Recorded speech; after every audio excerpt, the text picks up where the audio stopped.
ఇది నాకు వార్నింగ్ ఇచ్చిందా లేదా సజెషన్ ఇచ్చిందా? ఏది ఏమైనా సత్య బయట ఉండడం నాకు చాలా అవసరం.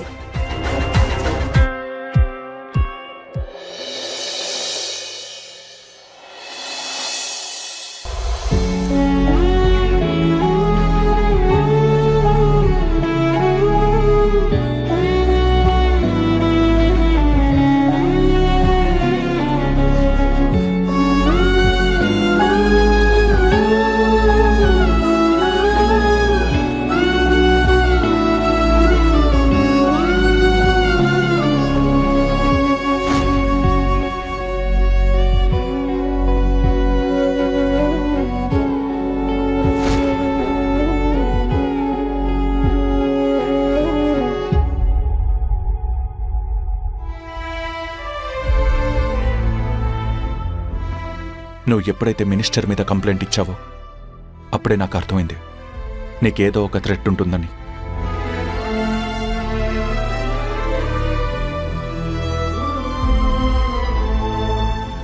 ఆ మినిస్టర్ నిన్నేదో ఒకటి చేయాలని చూస్తాడని నేను గెస్ చేశాను. అందుకే 24/7 కానిస్టేబుల్ని నిన్ను వాచ్ చేయమని కాపలా పెట్టాను.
నేను మెయిన్ డోర్ క్లోజ్ చేసి పడుకున్నాను కదా, ఓపెన్ చేసుందేంటి?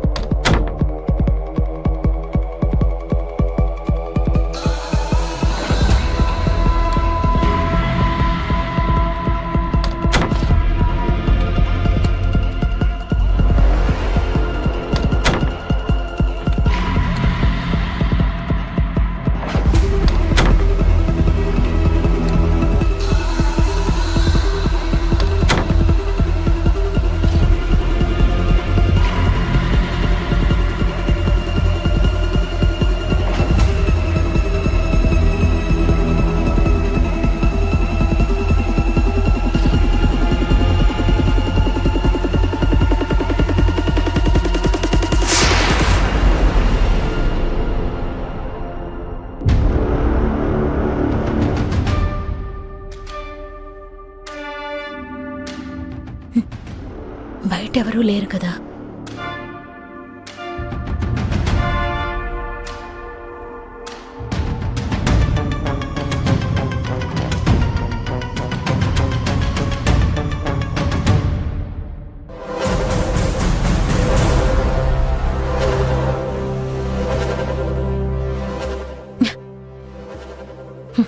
మినిస్టర్ మనుషులు వస్తారో ఎవరొస్తారో ఇప్పుడు రండ్రా చూసుకుందాం.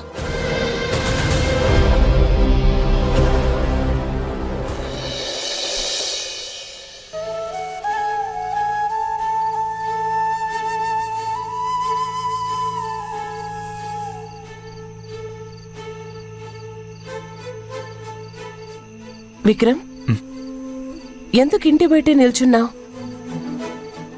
వెళ్ళి ఆ ఇంట్లోనే ఉండొచ్చు కదా విక్రమ్. నేను వస్తానురా. కిరణ్మయిని చూడాలనుంది. లేదమ్మా, నువ్వేం చెప్పావు? కిరణ్మయిని కాపాడమని చెప్పావు. నేను కాపాడుతున్నాను. విక్రమ్, నేను చెప్పినందుకు నువ్వు కిరణ్మయిని కాపాడలేదురా. ఈ రాత్రి నువ్వు ఆ అమ్మాయికి గస్తీ కాస్తున్నావంటే అది ఆ అమ్మాయి మీదున్న ప్రేమని నాకు అర్థం అవుతుందిరా. శారీరకంగా కానీ మానసికంగా కానీ కిరణ్మయిని మరొకరు గాయపరచడం నువ్వు తట్టుకోలేవు విక్రమ్. తను ప్రేమించిన అమ్మాయిని వేరొకరు బాధిస్తే చూస్తూ తట్టుకునే ప్రేమలేని హృదయం కాదు నా కొడుకుది. గతాన్నొదిలే. అది నీ జీవితంలో వెలుగు కంటే చీకటినే ఎక్కువగా నింపింది. అంత మాత్రాన నువ్వు చీకట్లోనే ఉండాలనేం లేదు. వెళ్ళు. కిరణ్మయికి అర్థమయ్యేంత వరకు ఓపికతో నీ ప్రేమని తెలియజేస్తూనే ఉండు. గుండెల్లో గుణపాలు దించుకొని ఫేస్ పౌడర్లతో కళకళలాడాలనుకోవటం కరెక్ట్ కాదు. తప్పు చేయటం అందరికీ సహజమే. మీరిద్దరూ కలిసి చేసిన తప్పుని ఇద్దరూ కలిసే సరిదిద్దుకోండి. ఎందుకో నాకు మీ గురించి ఆశ చిగురిస్తుంది. లోపలికి వెళ్దాంరా. అమ్మా, నువ్వు చెప్తుంటే చాలా బాగుంటుందమ్మా, కానీ ఇంకా టైం పట్టేలా ఉంది నువ్వు చెప్పినట్టు నేను చేయడానికి. నువ్వు ఇంటికెళ్ళమ్మా. Driver, sir. అమ్మని ఇంటి దగ్గర డ్రాప్ చేసిరా. అలాగే సార్. వెళ్ళమ్మా.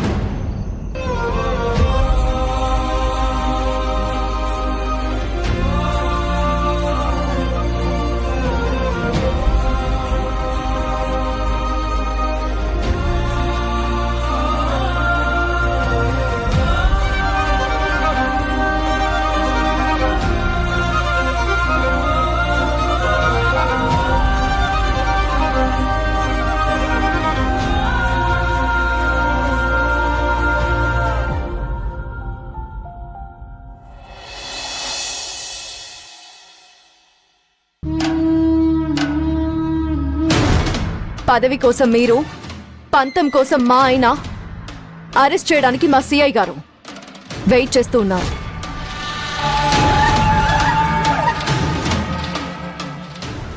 బావా, మనవాడు స్టేషన్లో లొంగిపోయాడంట. వాడే నేరం చేశాడంటే సిఐ నమ్మడం లేదంట. వాడిని టార్చర్ పెడుతున్నారంట. వాడు ఏ క్షణమైనా మన పేరు చెప్పేయచ్చు బావా. మనం భయపడాల్సిన అవసరం ఏం లేదు. వాడు మన పేరు చెప్పడు. అంత ఖచ్చితంగా ఎలా చెప్తున్నావు బావా? పోలీసుల సంగతి తెలుసు కదా. టార్చర్ చేయడం మొదలు పెడితే కరుడు గట్టి నేరస్తులైనా సరే నోరు విప్పి చెప్పాల్సిందే. నిజం చెప్తాడంటున్నావుగా, చెప్పని. చెప్పాలి. దానివల్ల మనకేం నష్టం లేదు. నాకేం అర్థం కావడం లేదు బావా. నిజమే చెప్తాడంటున్నావు, మనకేమీ నష్టం లేదంటున్నావు. అంత కన్ఫ్యూజన్గా ఉంది బావా. నువ్వేమీ టెన్షన్ పడకు. కొద్ది రోజుల్లో ఎలక్షన్ పెట్టుకుని నేను పోలీసులకి ఎలా దొరికిపోతాను అనుకున్నావురా? మనకు కావలసిన పని చేయించుకోవడమే. అంతే. మన పేరైతే బయటికి రాదు. ఎవరి పేరు బయటికి రావాలో వాళ్ళ పేరు బయటకు వస్తుంది. కొంచెం అర్థమయ్యేలా చెప్పు బావా. త్వరలోనే నీకే అర్థమవుతుంది. ప్రశాంతంగా ఉండి మిగతా పనులు చూసుకో. వాడి అరెస్ట్ సంగతి గురించి ఆలోచించడం మానే. వెళ్ళు.